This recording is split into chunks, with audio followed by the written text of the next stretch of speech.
তাহলে কি হইলো? জলে থাইকে কোনোদিন কুমিরের সাথে লড়া যায় না রে পাগলা। তোমাকে মুস্তাফিজুরের আমরা বাদ দিয়ে দিছি, আমাকে দরকার নাই তোমাকে মুস্তাফিজুরের মতো প্লেয়ারের, তাই আমাকে মন চাইছে বাদ দিয়ে দিছি। তোমরা উল্টে কি করছো, আমাকে সাথে লাগতে আইসো। আমরা যাবো না ভারতে বিশ্বকাপ খেলতে, না আসলে তাতে এন্ডা সিরা গেল। বিসিসিআই কি কইলো, তোমরা যদি না আসো তোমাদের সাথে দেখো খেলা আছে, তাকে ওই 2 পয়েন্ট তারা এমনি না খেলে পাইয়া যাইব, তাকে আর জিততে হইব না। তোমরা তো সেই সুরসুর করে আমাকে দেশেই আসবা। আর মুস্তাফিজুরে বাদ দিছে, তোমরা এত লাফাতেছো কে? এত উচাল কোদাল করো কিসের জন্যই? হ্যাঁ, তোমার দেশে তো কিচ্ছু নাই।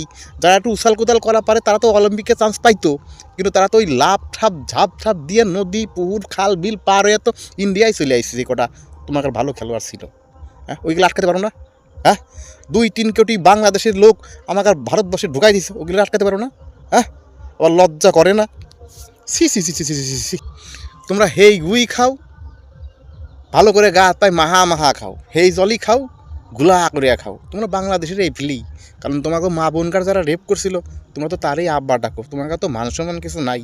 ঠিকই আছে, বিশ্বকাপে আইসো, আইসেই বা আর কি ছিড়বা, আর ঠিক আর ভাই সবার হাতে আইসো, তোমাকে আর হাত দেখার জন্য আমরা বসে থাকবো না, আইসো।